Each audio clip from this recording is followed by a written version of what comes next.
Does everyone have the handout?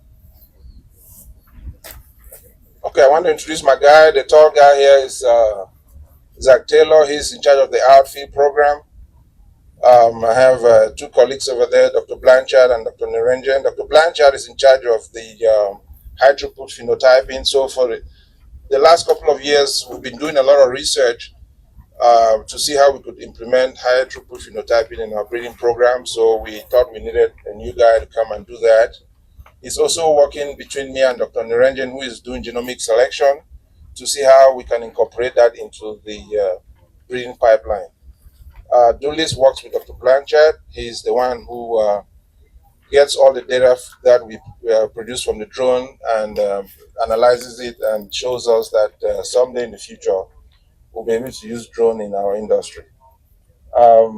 Mike Pontiff, my right-hand man, we've been working together for as long as I've been here, so we have a good relationship. Jerry Mullins is also working with us in the breeding program. He's also doing the master's with me, and I will talk about some of his work once you get the handout. And then I have Tanya back there, is a PhD student with me and Dr. Tree. She's the one who collects all the drone data. Instead of talking about the variety program, I'll leave that to Dr. Pontiff. I'm just going to talk to you about some research that we've been doing. We've done a lot of research. I'm not going to have time to talk about all of it, but just wanted to showcase some of the things that we do here in terms of research. And what happens is that we do the research, and it takes a long time for it to percolate into the variety selection program. So the first page is the micro NIR. For those that are looking, this page over here, Zach has the micro NIR in his hand. So normally in the breeding program, we start with about 100,000 clones, and we select for cane yield just by looking at it, because at that point we cannot weigh the plots, and then we bricks. So bricks is a very involved process. So with the micro NIR now, we're able to, I'm not sure we can demonstrate it, just shine a light on the clone and get the bricks data instead of jabbing the stalk and trying to extract juice. So what happens is when you get equipment like this, you have to calibrate it. So Zach's been doing some work in terms of calibrating this equipment. You can see the old system on the right-hand side where we use the jab to jab and squeeze and get the juice out, and then we put it on a refractometer, we get the bricks reading. So Zach used that machine and collected a lot of data, about 1,600 data points. Then he put it through several AI models, and he was able to calibrate it. At this point, we've not been able to get a 0.9. At this point, we're around 0.75. The reason for that is that the NIR that we have in the lab, as you know, has a wider range.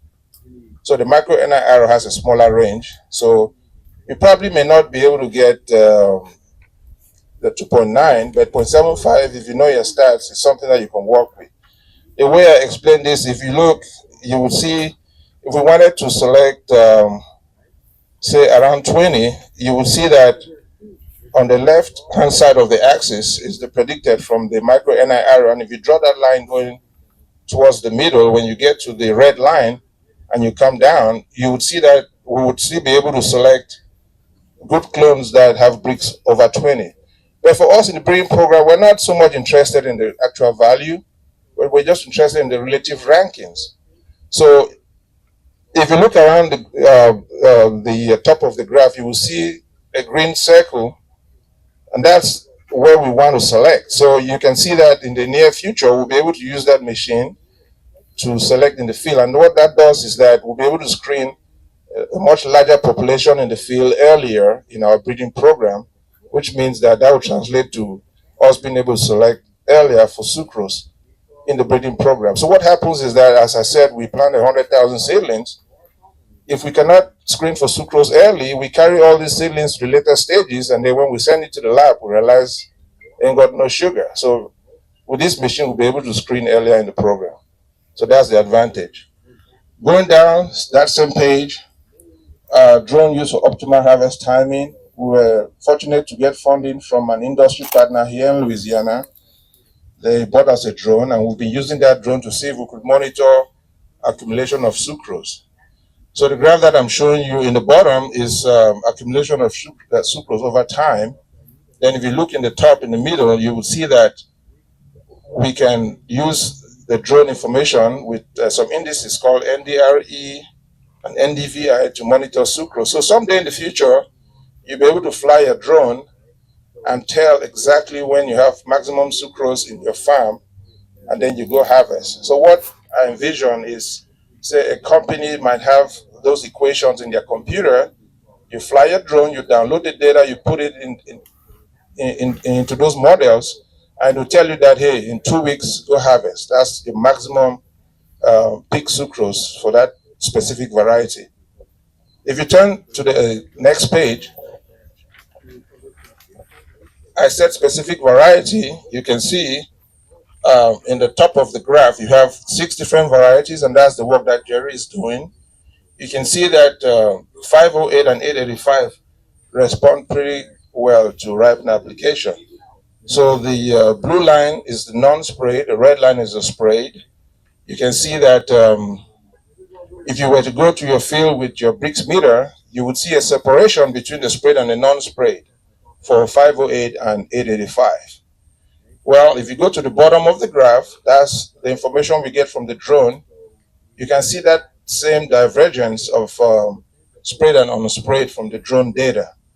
So like I said, someday in the future, you'll be able to spray, use your drone, get some numbers, plug it into an equation, probably a paid service, and you will know exactly when to go harvest. So grid is good.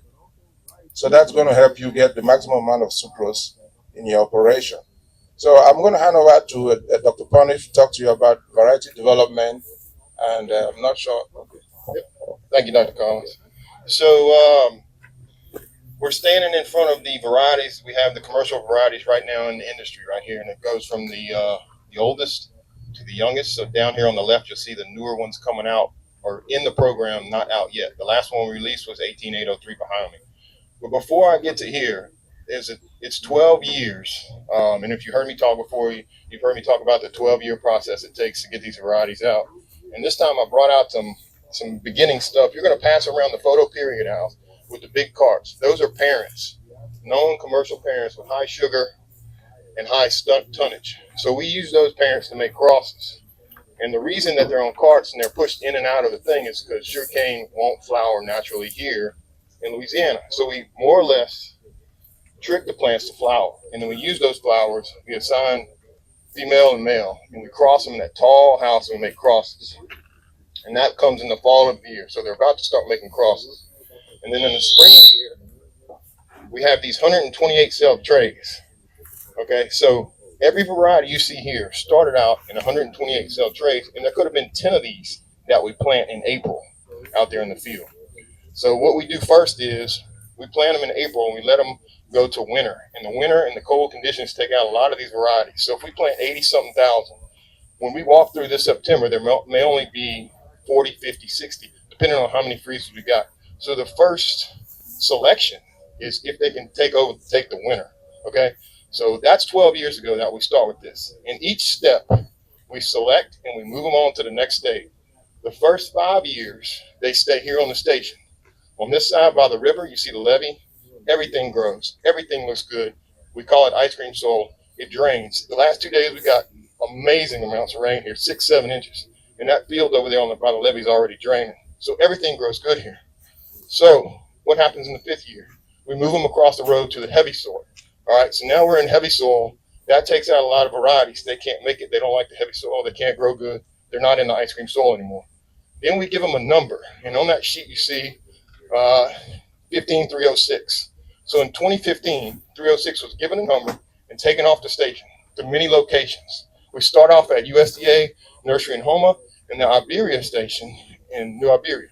Now that station has very heavy soil. So again, we're exposing these varieties to heavy soil. That's a common component in a lot of these varieties. Can they grow better in heavier soil that stays wet? From there, we move it to 4 locations on a farmer's fields that are generous enough to let us plant some plots on their field. We move it.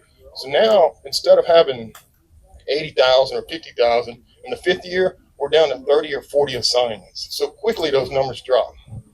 We move it to infield tests, what we call infield tests on farmer's field. Now we're doing 2-row plots, 24 foot long, and we cut them with a way whack. We bring them back to the lab. Then we move to the last 4 years, the outfield stage. Now that's 3 replications, 2-row plots, 50 foot long, 10 different locations around the sugarcane belt. That's really when we get an idea, are these varieties going to make it out there? Because the farmer does his usual stuff to the cane, which that's what we want. Ripener or whatever he puts on it, whatever he sprays. All right, now you're down, when you go to the outfield the last 4 years, you're down to 10 or 15 varieties. So in that span, those 80,000 are down in 8 years to 10 or 20 or 30 sometimes if it's a good year, 15 or 20 usually. Okay, and on that sheet you have the outfield data, and everything on that sheet that I gave you, or they gave you, the data is the outfield locations compared to 299. We compare everything to 299 because I think last year was on 54, 55% of the acreage. So in plant gain, if you look at that sheet, it's funny, you see all those pluses, all those varieties in those categories, sugar per ton, sugar per acre, TRS, all of them are better than 299. He's like, man, all these, and when we go walk these tests, 299 is slow to come out of the ground in plant cane. We're like, oh, well, we're going to have some varieties. Look at all these beating 299. But as you peruse down that sheet, you can see that as you get to first stubble, second stubble, and third stubble, what 299 does. It's like, it almost goes up in tons, 33 tons, which is amazing. So, and then you see 885 on that sheet in third stubble, second stubble, and third stubble, beating these experimental varieties. So that is why it's difficult to get a new variety, because it has to perform better than 299 and 885. And everybody wants the next greatest variety, but those two varieties right now, 299 and 885, are they're top of the line varieties with high sugar, high tonnage. Of course, all varieties have their faults. 299 gets smut, yes it does. So you want to have a clean seed program in 299. 885 goes down. There's not much you can do about that. When you have that many stalks that are that big, it's going to go down. What we always tell everybody is take care of your varieties, be good to your varieties, keep them clean, use clean seed. Now, as far as the future goes, we don't have a 19 or a 20. We have a 21-647, which will be up for release in a couple years. And we have several 22s and 23s coming in the program. And it seems like that's a long stretch, but for a long, long time, 384 dominated everything and couldn't be beat. So it's hard to beat 299 and 885. So the next variety that comes out is really going to be something special if it can do better numbers than those two varieties. And I see the tractor coming, so I'm going to wrap it up and let y'all go to the next stop. We'll be here all day. If you got a question for anybody, just find one of us and ask us about any of that.